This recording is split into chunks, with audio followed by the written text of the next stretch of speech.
The forgotten prodigy, the metronome's steady tick, echoed through the empty rehearsal hall like a heartbeat, counting down the seconds of Violet Chen's wasted potential. She stood in the shadows of the stage wing, clipboard pressed against her chest, watching Marcus Donovan command the spotlight as he always did, with the grandiosity of a king and the empathy of a stone. No, no, no.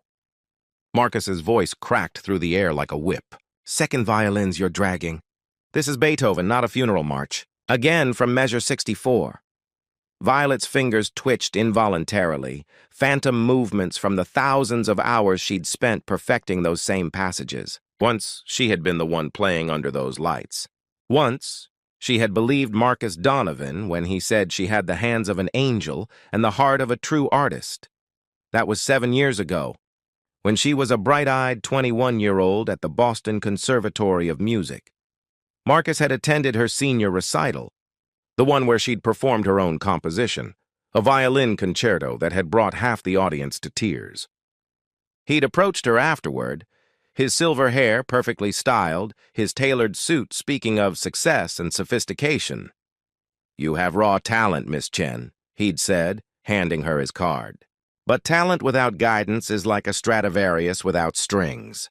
Come work with me. Be my assistant. Learn from someone who actually understands this industry, and I'll make sure you become the virtuoso you're meant to be." She had accepted immediately, abandoning a fellowship in Vienna to be his protégé. Her parents had thrown a celebration dinner, proud that their daughter would study under such a prestigious conductor. Her composition professor had warned her, "Marcus Donovan builds his empire on the bones of better musicians, Violet." "Be careful." She should have listened. "Violet! Violet!" Marcus's sharp call snapped her back to the present. "Stop daydreaming and get me the revised score for the Brahms. Honestly, it's like working with a first-year intern." The orchestra members shifted uncomfortably. Some looked away.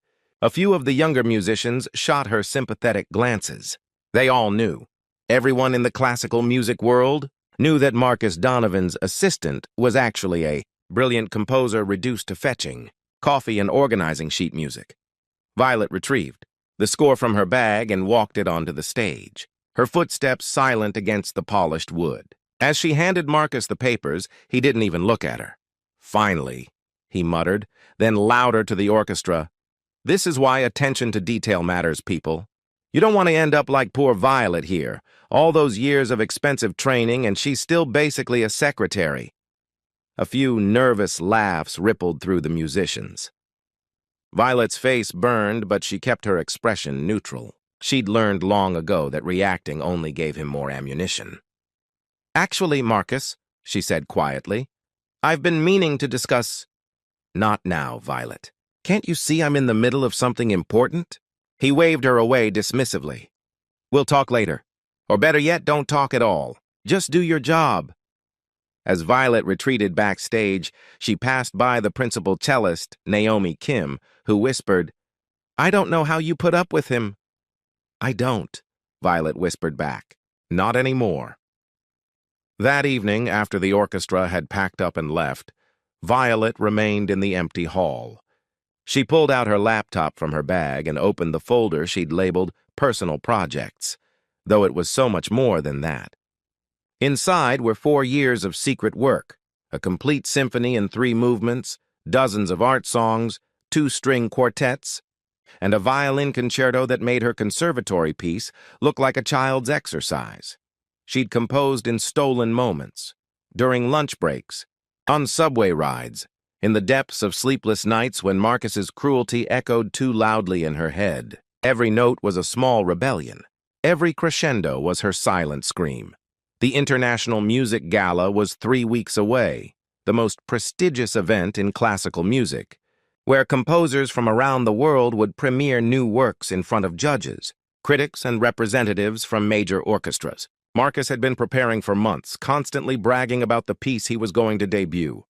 "This is going to be my magnum opus," he'd declared just last week. "The composition that cements my legacy.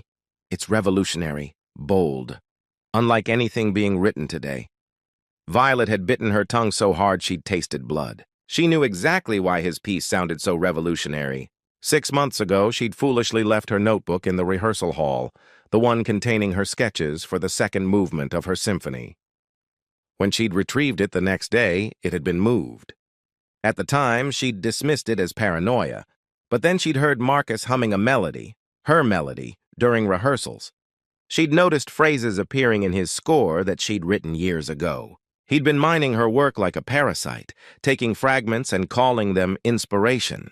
The realization had been devastating. Not because he'd stolen from her, though that was violation enough, but because it confirmed what she'd always feared. Marcus had never intended to mentor her. He'd hired her to keep her close, to keep her silenced, and to pilfer from her creativity when his own ran dry.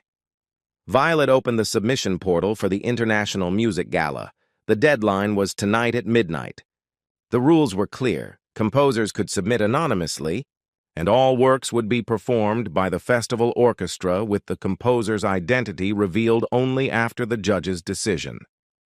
Her cursor hovered over the submit button. If she did this, there would be no going back. Marcus would know. The entire music world would know. She would be burning every bridge Marcus had ever built for her, and he had built some, regardless of his motives. There were connections, introductions, opportunities that existed only because of his name. But what was the alternative? Continue living as a ghost in her own life? Keep watching her music get absorbed into someone else's legacy? Spend another 7 years hoping that someday Marcus would suddenly become the mentor he'd promised to be? Violet thought about her 21-year-old self, the girl who'd performed that concerto with such hope and passion. She thought about all the young musicians she'd seen Marcus chew up and spit out over the years. She thought about the principal cellist's question, how do you put up with him? The answer was simple. She didn't. Not anymore. At 11:58 p.m., Violet Chen uploaded her complete Symphony No. 7 in D minor, left the title anonymous, and pressed submit. The confirmation email arrived immediately. Your submission has been received. You will be notified if your work is selected for performance. She closed her laptop, gathered her things, and walked out of the concert hall. The night air was crisp and cold, but Violet felt something warm spreading through her chest, something she hadn't felt in 7 years. It was hope, and this time, it belonged entirely to her. The orchestrated revenge. The Royal Concert Hall glittered like a jewel box on the night of the International Music Gala. 3,000 seats filled with the world's most influential musicians, critics, conductors, and patrons of the arts. Crystal chandeliers cast golden light across tuxedos and evening gowns.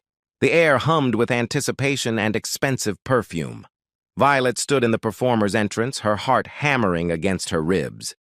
She wore a midnight blue gown that her younger sister Grace had insisted on buying for her last month.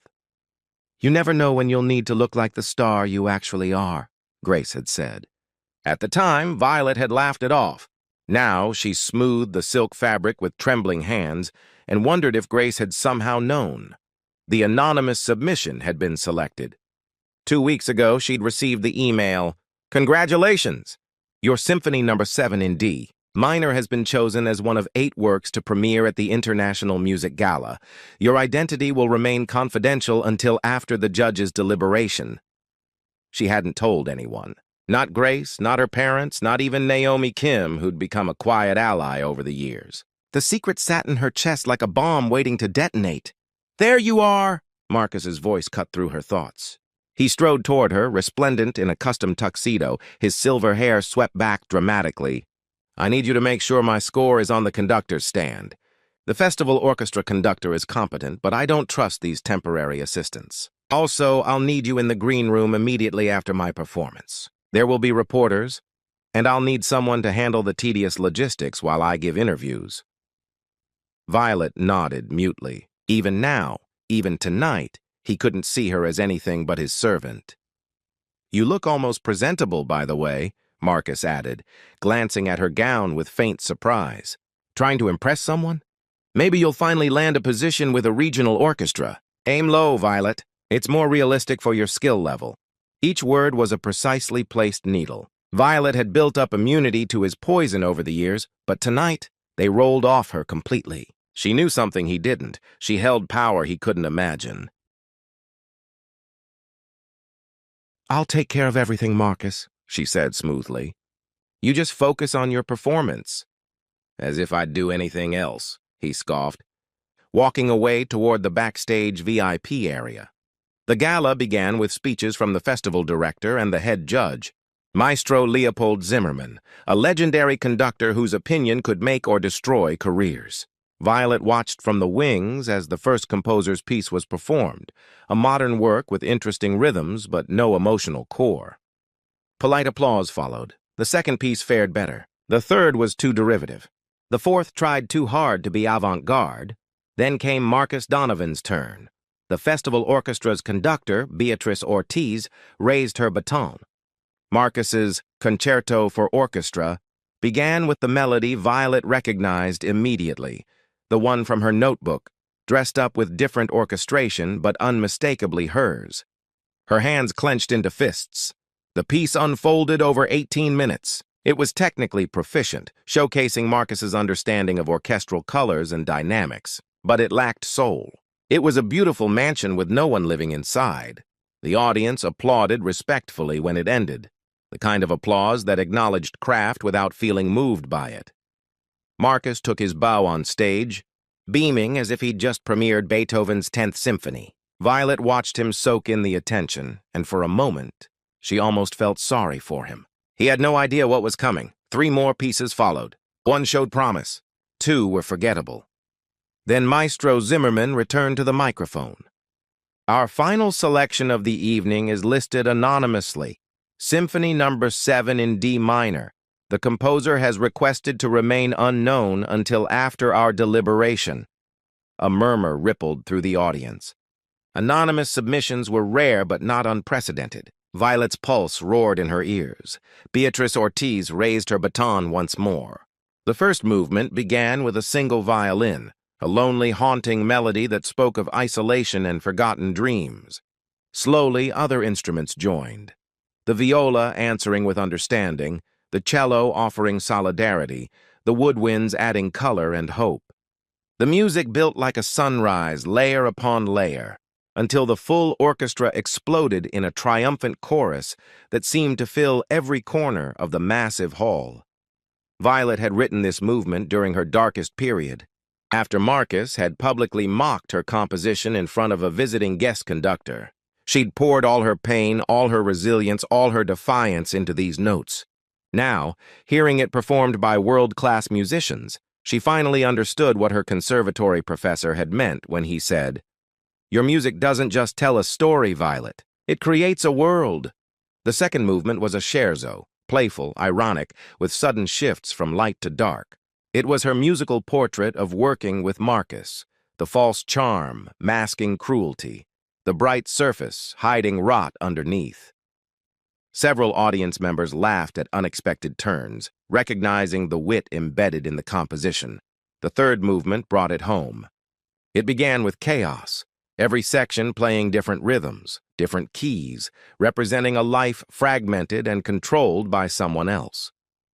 But gradually, impossibly, the chaos resolved into unity. The fragments found each other, supported each other, and built something greater together.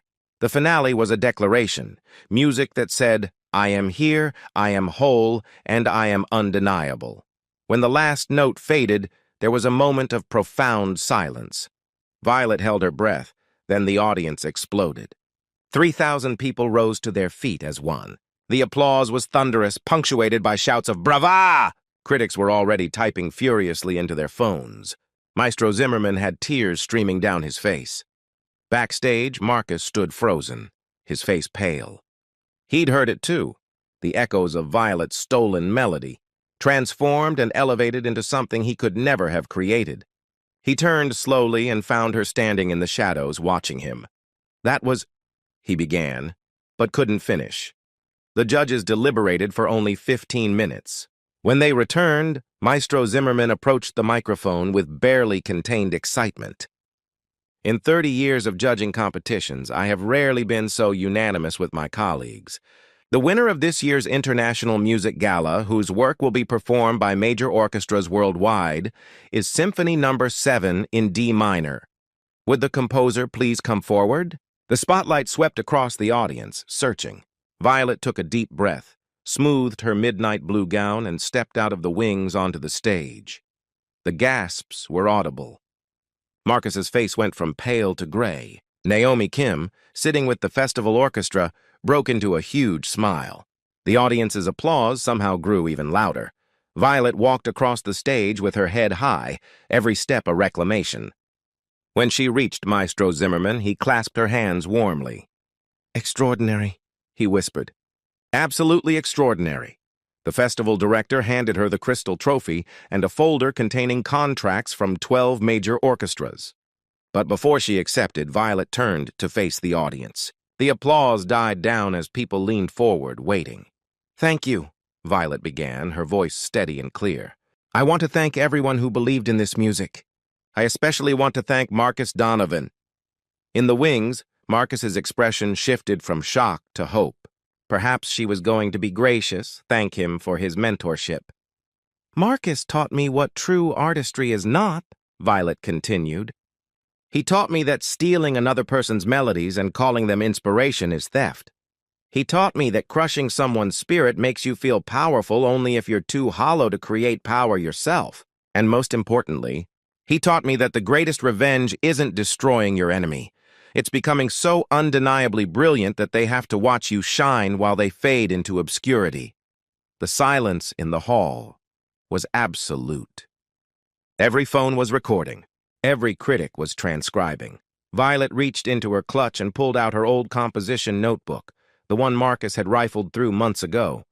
This contains the original sketches for the melody Mr. Donovan used in tonight's Concerto for Orchestra. The dates are documented.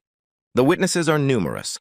Plagiarism in the classical music world is a serious offense. She held up the notebook for the cameras, then handed it to Maestro Zimmerman. "I'm not filing formal charges because, honestly, Marcus isn't worth the energy. But I think everyone here should know exactly what kind of man we've been celebrating all these years." Marcus had disappeared from the wings.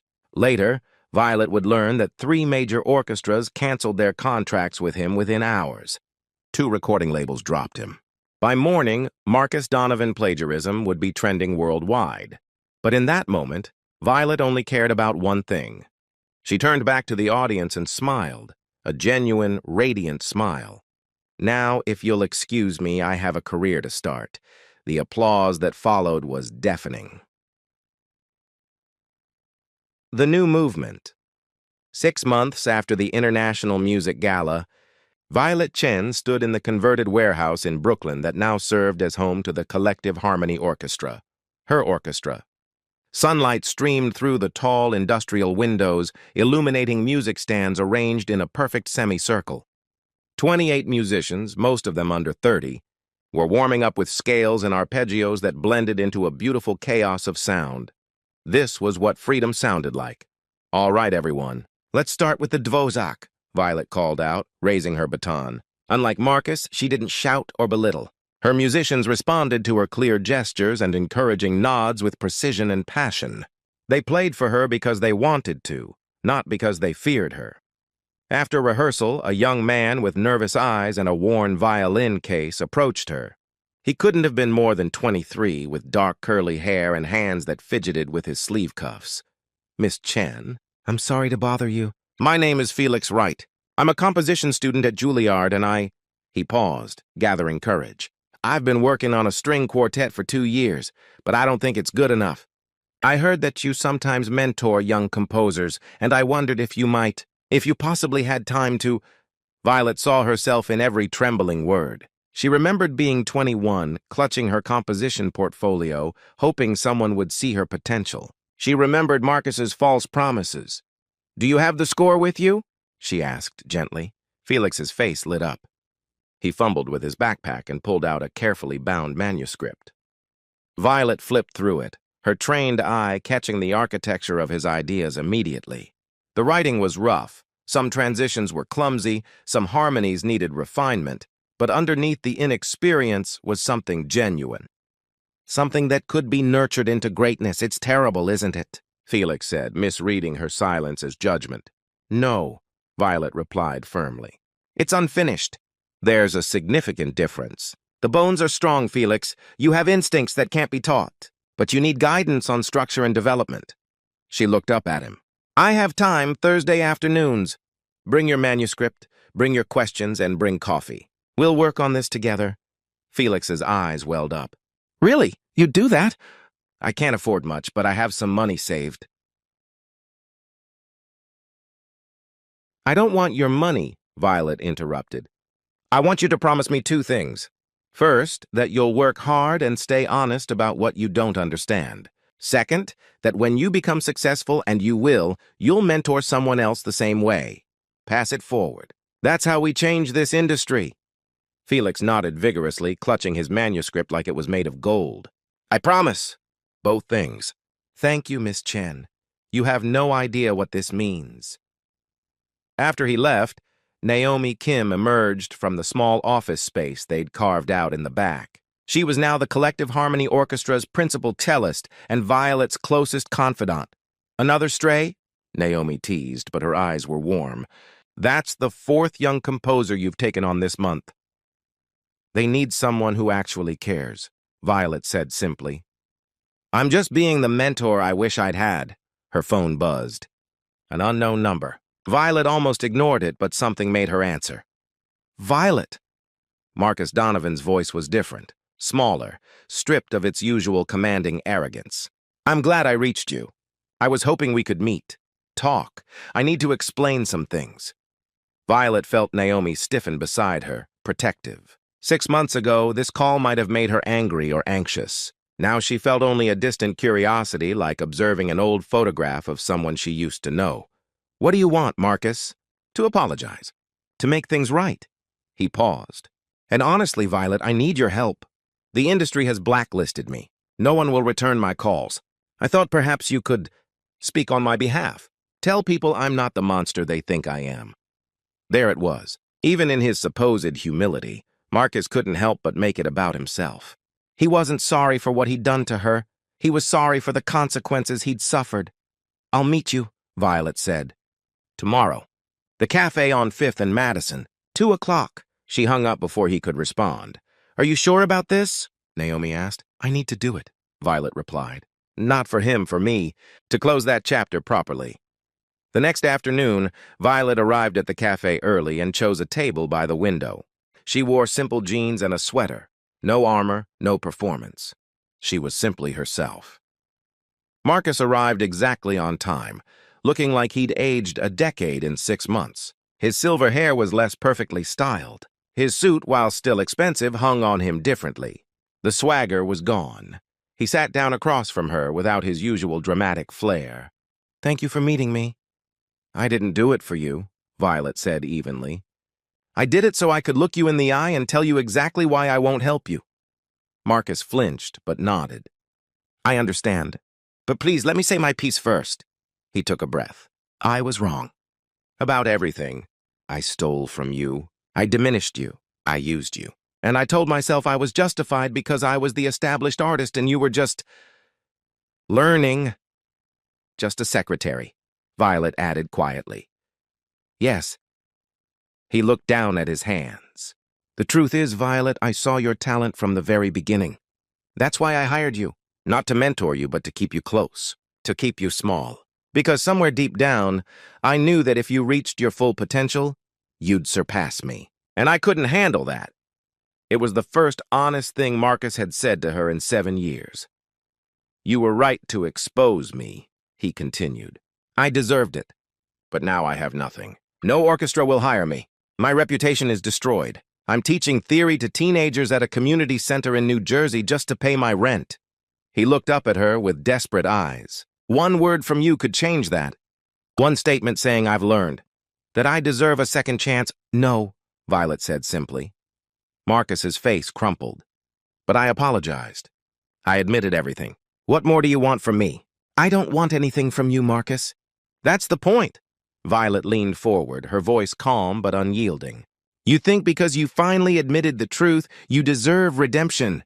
But redemption isn't something you can demand. It's something you have to earn over time through changed behavior. Not changed words, changed actions. I'm trying to change. Are you? Because this conversation isn't about change, Marcus. It's about you wanting me to fix your problems the same way I used to fix your rehearsal schedules and fetch your coffee. Violet's eyes were clear and sad. You're not sorry for what you did to me. You're sorry you got caught. You're sorry you're facing consequences. That's not the same thing. Marcus opened his mouth to argue, then closed it. The truth of her words settled over the table like dust. Here's what I'll tell you, Violet continued. If you want redemption, genuinely want it, then do what I did. Start over from the bottom. Teach those teenagers with your whole heart. Mentor them properly. Build something real instead of standing on someone else's back. Maybe in 10 years, if you've actually changed, we can have this conversation again. But right now, you haven't earned my help, Marcus. You haven't earned anything. She stood up, leaving money on the table for her untouched coffee. Goodbye, Marcus. I genuinely hope you figure it out. But that's your journey, not mine. As Violet walked away, she felt lighter than she had in years. She didn't need Marcus's redemption or his approval. She didn't need to punish him further or save him. She simply needed to continue building the life and legacy she deserved. 3 weeks later, Violet stood backstage at Carnegie Hall, adjusting the collar of her black concert dress. Her second symphony, Rise, was about to premiere with the New York Philharmonic. This time there was no anonymity, no hidden identity. Her name was on every program, every poster, every review preview. Felix Wright stood beside her, dressed in a new suit, his string quartet piece tucked under his arm.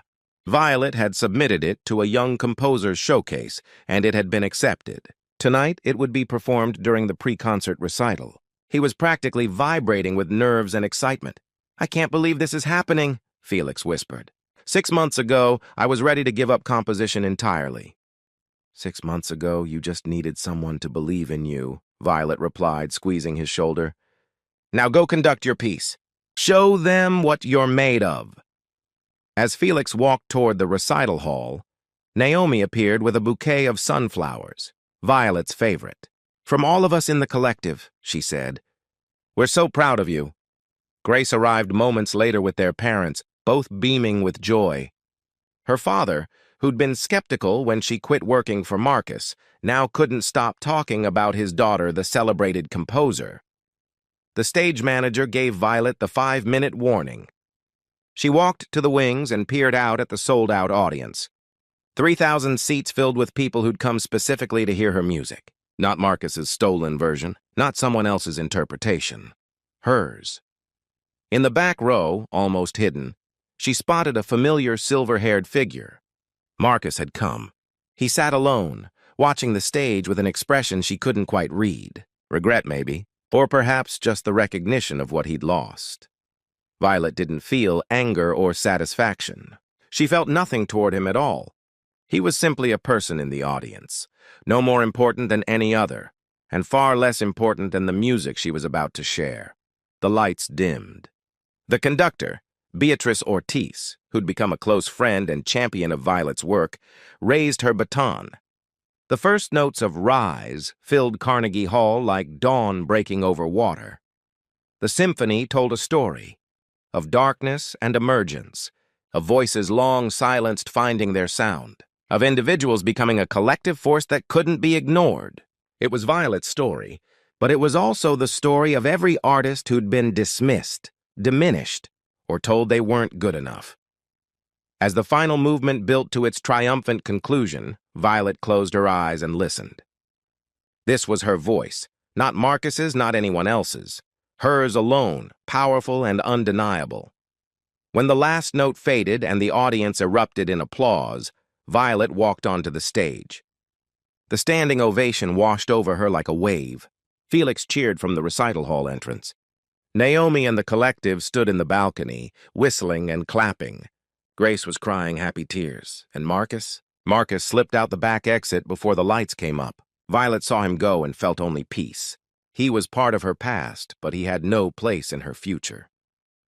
Later that night, after the celebration dinner and the congratulatory phone calls, Violet returned to her small apartment in Brooklyn. She sat at her piano, the same one from her conservatory days, and opened her composition notebook to a fresh page. At the top, she wrote, Symphony No. 3, for Felix and all the dreamers still waiting. The notes flowed from her fingers like water, like breathing like the most natural thing in the world, because this was who she was, not Marcus Donovan's assistant, not his victim, not even his vanquisher. She was Violet Chen, composer, mentor, builder of the world she wanted to see. And her symphony was only just beginning.